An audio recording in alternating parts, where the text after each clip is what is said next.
Hello YouTube, G-Zexon here, GZ for short, and yes, it's true, we are back playing Minecraft. We'll get into things in a little bit here to explain what's been going on and whatnot, but first let's just talk about what's happening in the game. Not all my commentaries will be recorded post game recording. I decided to do things a little bit differently with this one coming back, so just be a little easier to communicate with you while uh, watching the game instead of me actually playing the same time.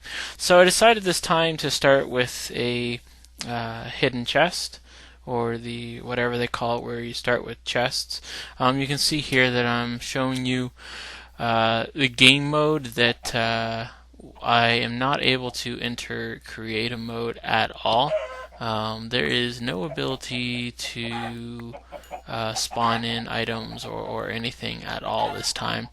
Last commentary, or last time I was actually playing Minecraft and commentating, I got a little frustrated at one point, just because of not just the game, but a bunch of other things that were going on, and decided that I was going to spawn some items in a couple times, and that kind of killed the commentating that commentary completely after I did that. So decided to just start fresh and anew in this world. Before I started commentating, or before I started playing the game, I did go into the world. You can see here actually that I have created a new skin for myself.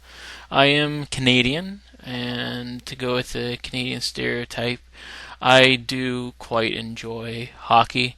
So I created a skin that looks a lot like a hockey player with the Team Canada uniform on it. I'm not sure if I'm 100% happy with how the skin looks. I may do a little bit more editing to it, but yeah, as I was saying, I did go into this world, not what I'm playing right now, but I went in creative mode to this world to on another server file or another save file, and took a look to make sure that I like the world. I didn't do that last time. I just kind of spawned into a world that I was using for that I was also using for multiplayer as well, like my server. And on the server, I hadn't done much exploring, and I just kind of decided, hey, it's good enough for the server. It's good enough for commentary, and I wasn't super pleased with that world, but I was kind of stuck with it at the time. But this time I decided just to go in the creative world and made sure that it was a half decent world. I haven't gone too far out, mainly because I don't want to spawn a whole lot of the world, and I want to be able to when the game updates to the 1.7 version, I want to be able to not have to walk very far to find all the new what are they called, new biomes that are going to be introduced, that they have been sneak peeking, that Jeb has been sneak peeking us.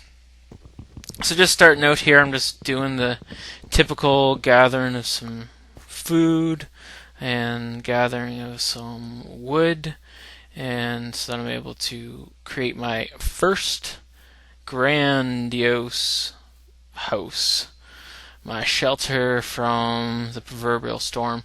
Just so you know, I am playing in normal. That is the hardness level that I've selected to play in for this series. And hopefully I do not die too much. I'm getting a little bit better at the PvP.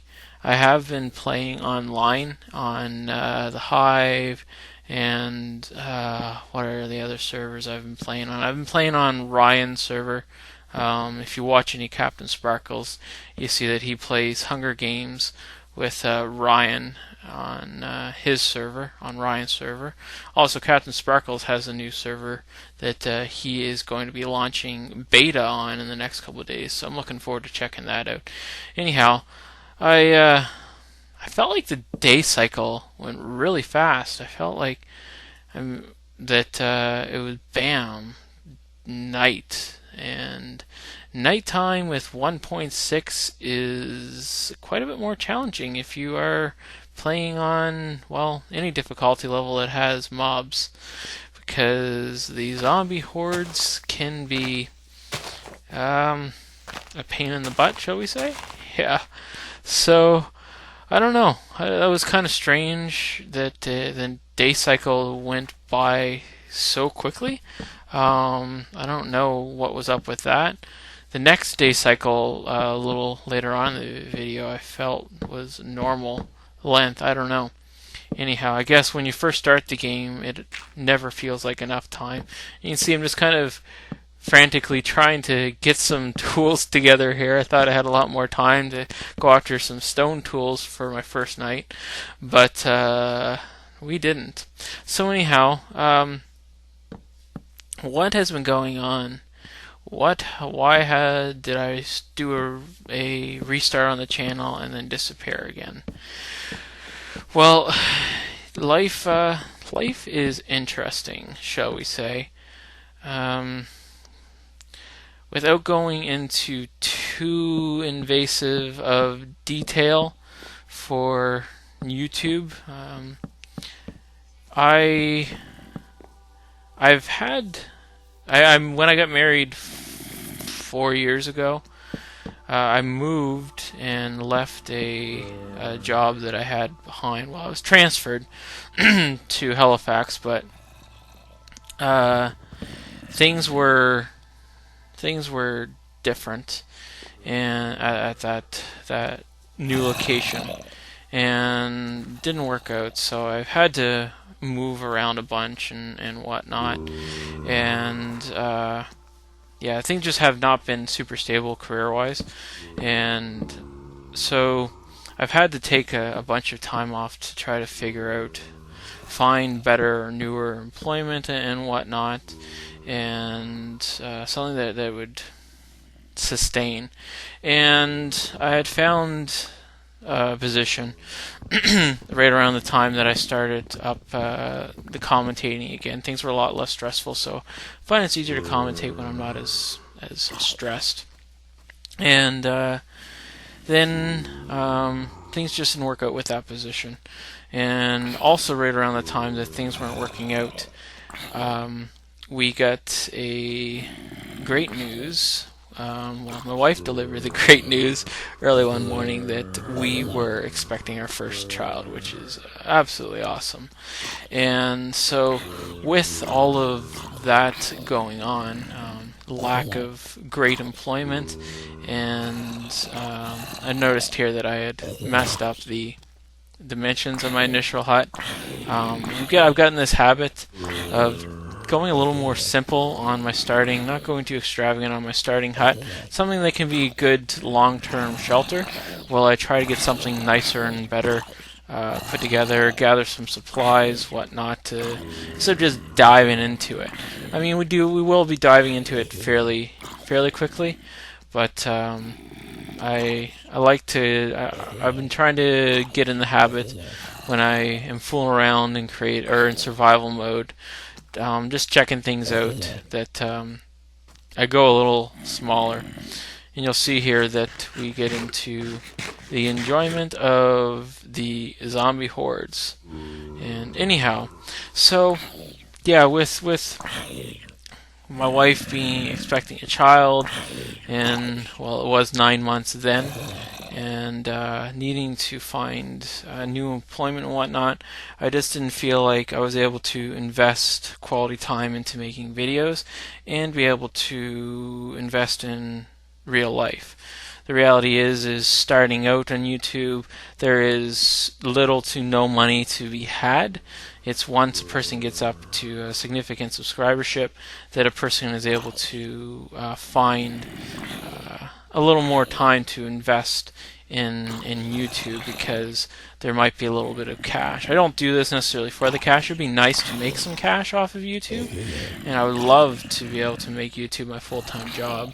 I watch guys like Docom77 and Captain Sparkles and Ian Etho and Good and whatnot, all the guys on Minecraft and a bunch of other guys on YouTube, and they do this for a living. So it's possible, but it can be a stretch.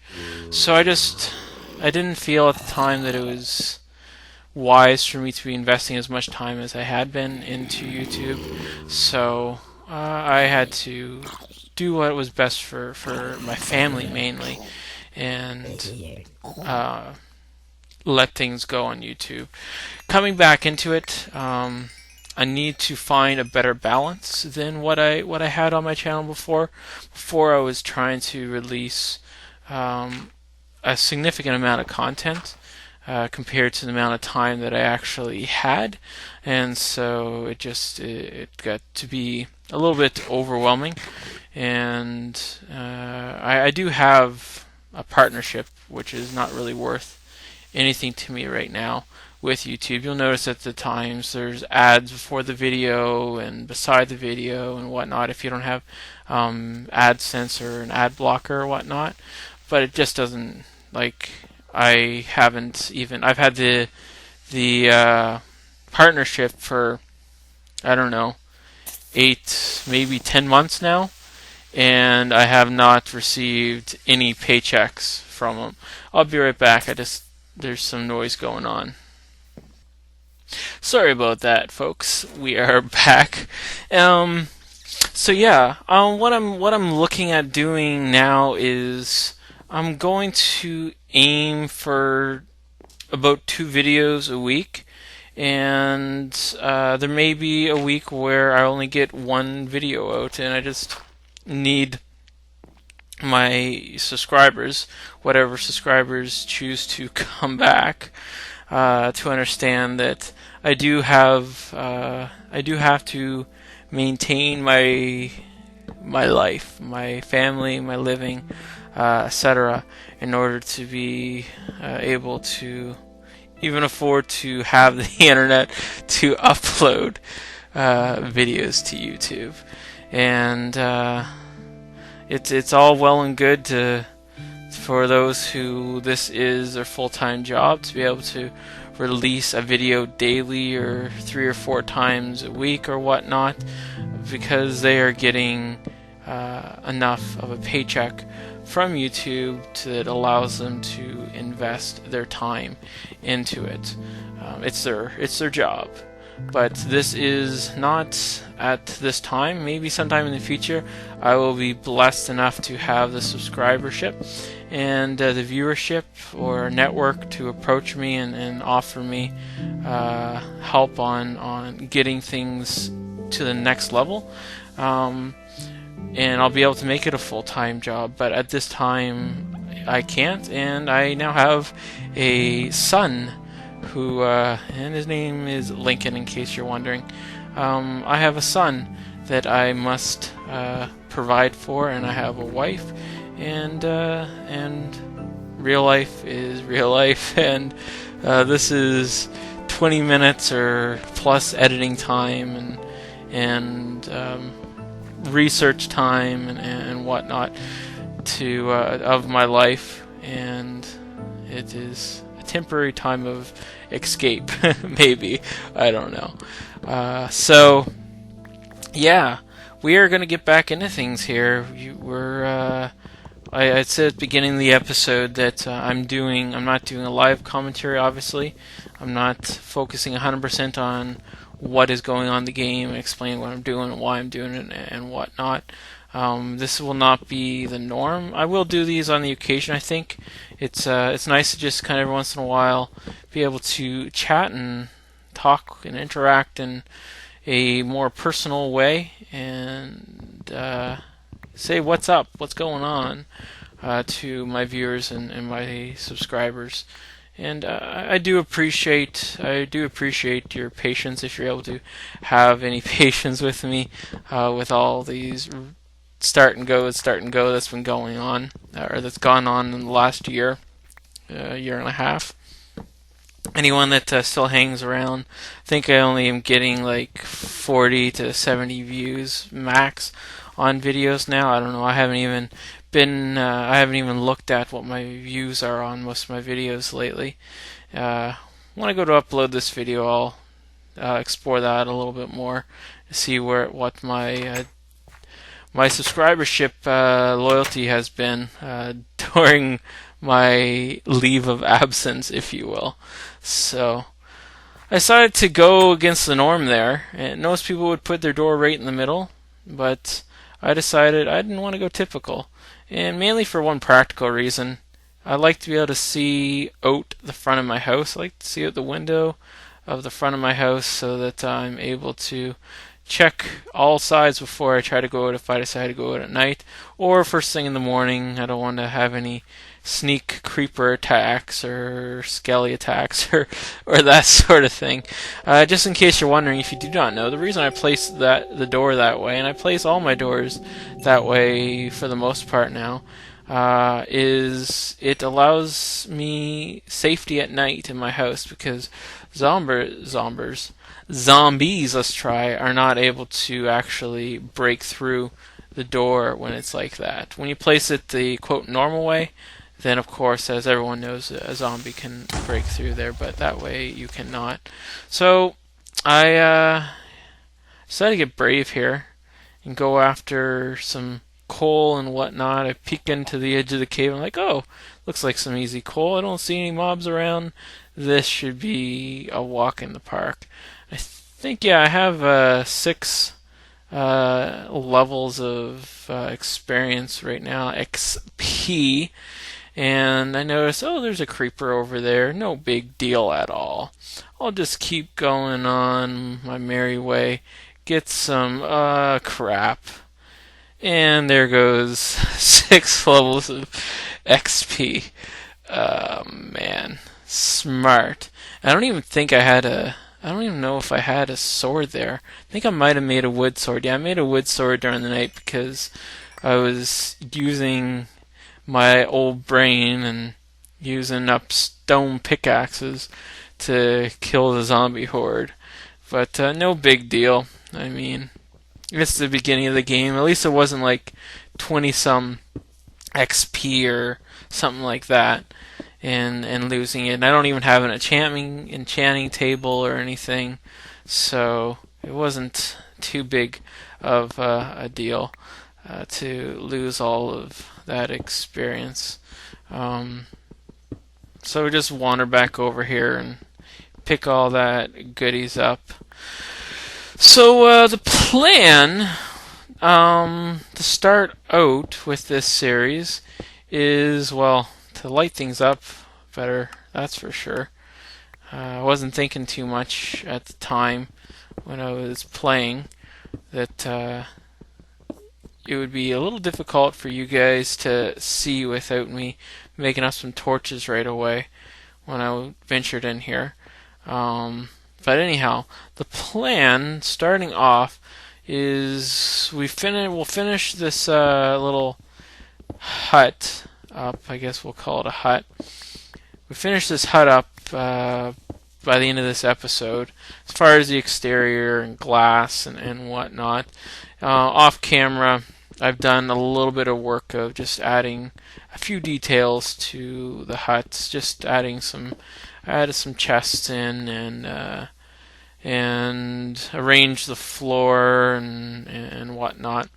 But we have this hut to get us going, and before I really get into any projects, building farms, whatnot, building our first house, I decided I'm going to just spend a little bit of time mining, trying to gather some supplies, gather clay, gather some resources for making dyes and whatnot, because I have done a little bit of pre-planning, just some thought out, some experimenting, building some different style houses and whatnot, and I really like the way houses look when you incorporate the hardened dyed clay. It looks beautiful, in my personal opinion. Beautiful. You're just able to do a whole lot more with clay. all the 1.5, 1.6, the last couple updates. I'm really pleased with the introductions that they've made. There's this random hole that really confused me. I don't. There's nothing down there. I don't. I didn't go down. I wonder. I'm thinking maybe next episode I'll go down because I wonder if there might be like some sort of mob spawner. I don't know. Something cool down there. Anyhow, but yeah, I've been quite impressed with some of the changes that the guys have been making over at Mojang to the game. Some of the updates, some of the things they've been added in, and I mean, I'm really looking forward to 1.7. If you haven't seen, I won't do any spoilers here, but go over to Jeb's Twitter account and check it out. He's posted some screenshots of some updates or some things that he's working on as far as new biomes and whatnot, and I'm really stoked about that. So it's just bringing the game to a better level than what it was. Anyone who's been around from the beginning, you'll know that in my first commentaries that I ever did back in the day, I don't even know what version of the game that we were in at that time. Anyhow, I had installed a mod that was called Better Than Wolves, and it was just kind of a mockery of the sort of things that were being added into the game and lack of real functionality or purpose or just great addition to the game. I mean, don't get me wrong, I like wolves and cats and you can make pets and that sort of thing, and they're kind of great. They can be handy at times, but they're not the best form of defense. I mean, wolves really don't stand too good of a chance unless you have a huge pack of wolves against mobs of any sort. So I had installed that and whatnot, but now I am quite impressed and with what Jab and Dinnerbone and all the guys who are part of the development team over at Mojang. I've been quite impressed with what they're doing, and they're stepping up to a whole another level. I mean, you look at the even game rule changes as far as the game rule, which makes it so you can have the UHC automatically. I mean, that's just great. It adds another level, and I debated doing UHC with this, but I don't know. Like I said, my PvP or mob killing abilities are pretty lacking. So yeah. So like I was saying, we're just gonna but we're gonna do a bunch of supply gathering to get started, some mining and exploring and whatnot, and gather some good supplies, and then we're gonna get started on building our first house and throw some different ideas from different things that I've played around with in creative mode on another save file, trying different houses and building different houses in different styles and whatnot, and we'll come up with something that will be a great first little permanent dwelling place. This here that we're living in to start out in is going to be torn down or convert it or something like that into an outhouse or something. But it works to get us started, gets us through a night so that we don't die. Got to get a bed in here and whatnot. I don't even think, no, in not creative mode, in